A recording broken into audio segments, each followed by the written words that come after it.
Hey everybody, thanks for joining us again. This is a video about getting some advice, a rookie rally driver from an experienced, we'll call you experienced or seasoned driver, Alan. Yeah, so Alan Moody, one of our top instructors and long-time instructors at the rally school, has a ton of experience instructing, but has a ton more experience racing. And so obviously I've been going out on my adventures, and he pulled me aside one day and said he had some good pieces of advice. So we were going to dive into one of those pieces of advice that Alan had. So Alan, maybe give you your perspective of why you gave me the advice you did, and tell everyone what that advice was.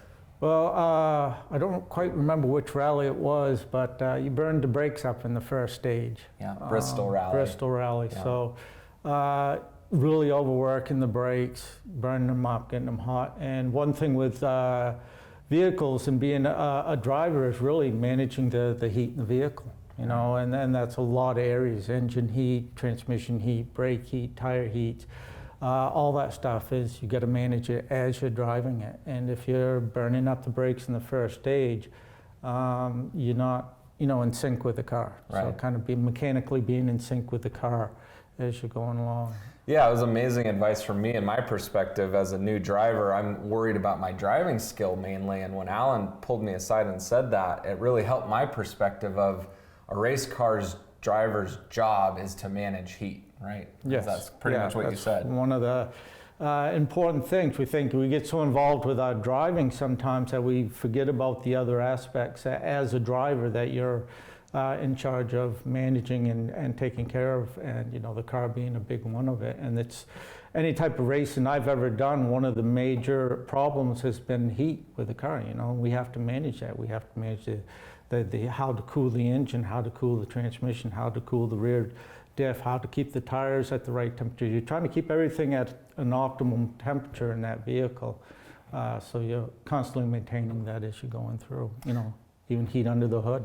Right, and that for me, it's obviously the car, but the driver himself, right? In Ohio was the first time I had burning sweat in my eyes because I was so hot, and it was affecting my ability to drive. So managing my temperature, I've been actually working out more even just to help my body manage heat better, but also to burn my brakes up, got the car too hot, and that's part of my fear. But just understanding that any race car driver, the better that job you do of managing your temperatures and all aspects, that's when you win, right? Yeah, effectively. Yeah. And knowing that, when you start events, everything's cold. Your tires are cold, engine's cold, everything's cold.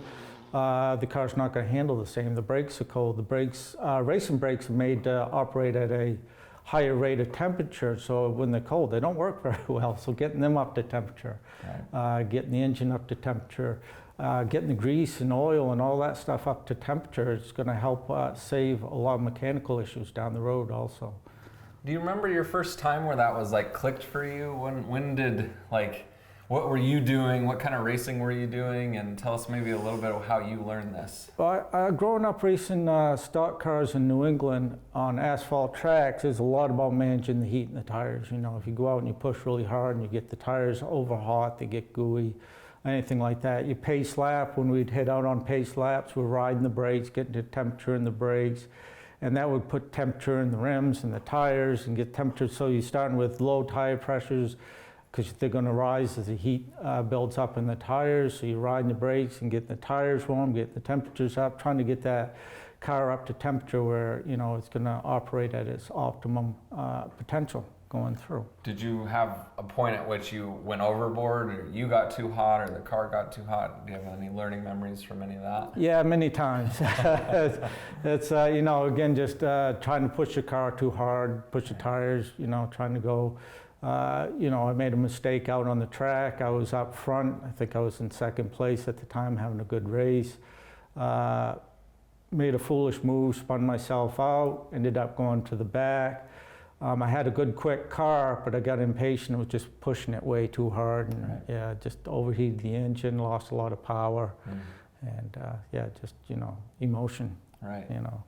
How about your body temperature? Have you overexerted yourself in the car, or any stories of getting the car yourself too hot in the car? I have. Normally heat doesn't bother me, growing up on a farm in hay fields. Like I was telling you, a lot of times When the sweat gets dripping in my eyes, that's good for me. You know, I'm ready. That's game time. Yeah, it's time to go. New experience for me. Yeah, I'm up to temperature. I'm ready to go. Dripping off. You're like a brake pad, is that yeah, what you're exactly. saying? You're better at high temp operation. I drift cars now. Oh, right. And so the new thing with that. Tire temps? No, it's power steering. Oh. You overheat the power steering in a drift car. Okay. So, yeah, now I've got to build a better cooling system for that. But it became a point where I had to manage that in the car. I knew I could go out and make a few runs, and as soon as my steering got notchy, I'd just go cool it down.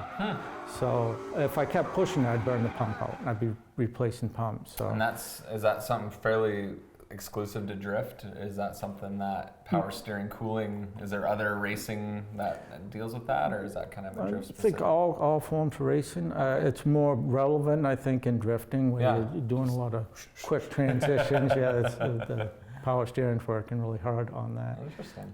So trying to prep the car. But again, knowing how your car is prepped, I did a rally just starting out. Picked up a rally car, had a stock radiator in it. The engine was, modified, but not the radiator. Right. And but came time to go do a rally, so I went and did a rally. Again, summertime. First stage, I put a hole in the radiator. Not too bad, was able to keep going. In this particular car, third gear was where the gearing and everything, I'd like to run third gear. Yeah. And be going along, and you see the temperature gauge start climbing up. So what I'd have to do is shift into fourth to slow everything down so the coolant stayed in the radiator longer, got more chance of the coolant. It pulled it kind of out of the power band, but I let it cool back down. Once it got cooled back down, back to third, push, then back to fourth. So I ended up running the whole rally like that, and we actually won our class. But again, that's interesting. I think you're talking too about mechanical knowledge in racing, and yes.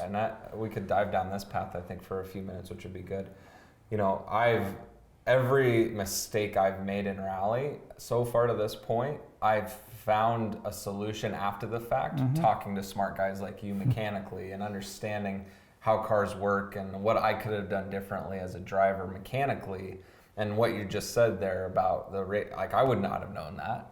Right, I would just either drove it till it burned down, or I would have stopped racing because I didn't know the solution, right? And so, maybe speak a few minutes on mechanical knowledge in racing and how you were able to mesh those two together. Yeah, I think it's having good mechanical knowledge. Of course, race cars develop weird noises as you're driving. Every clunk, do I remember that clunk, or I don't know, and so I'm like always wondering if these things are normal or not. Right. Well, that's it. Having mechanical knowledge, you'll know kind of, that's that's exhaust. I'm not worried about it. So you notice which clunks to worry about and which clunks not to worry about. So I think that's important. One of our instructors at Team O'Neill has a good saying: is identifying smells.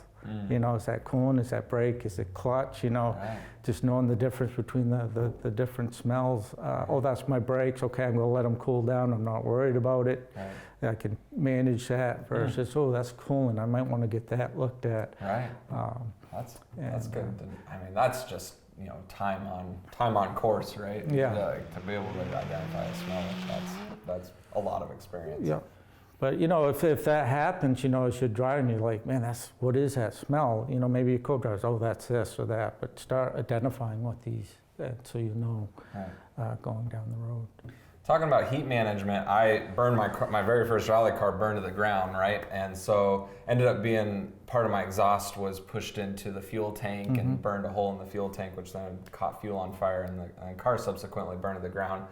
But what I didn't know was when to stop, and I thought it was dust in the car. And luckily my co-driver had mechanical experience. Right. And so I'm asking him, is this smoke or is this, dust? And he's like, go for a little longer. And so we hit a straightaway, and he's like, no, definitely stop. And so we stop, and the car, bursts into flames. But, that is mechanical knowledge and understanding, and me wanting to keep racing, and I would have probably gone to the finish with the hope that I wasn't fully on fire. But there's a picture of me coming around the corner where I'm in the back half of my car's in fire, and I didn't know it at the time. So ignorant, happy me, Right. you know, burning car behind me. It's that I had about 5 more seconds before my reality changed. Yeah.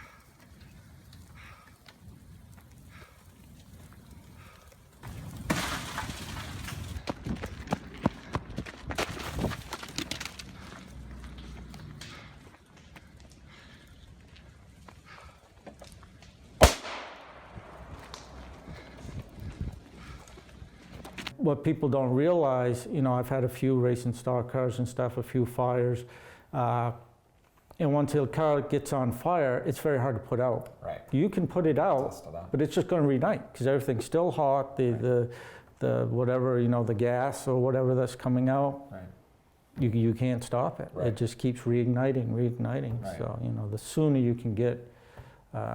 Yeah, most heat or fire suppression systems in cars are meant for the occupants to get out. to safety. Right? Yeah. It's not meant to actually put the system out completely. Completely. Because it's Yeah. usually if some fluid got on fire, it's not going to be put out with any modern or any handheld extinguisher. Exactly. Yeah. Well, Alan, I really appreciate you coming down here, sharing some of your perspective. I've just been learning a ton this year, and hopefully that's helping you guys learn a little bit as well. We'd love to hear any of your guys' heat stories, driving daily drivers, or if you've had an opportunity to race, if you guys have any stories of managing heat yourselves, we'd love to hear them in the comment section. And Al, I look forward to interviewing you some more in the future and giving me more good advice. I really appreciate it. Right on. Thanks, bud.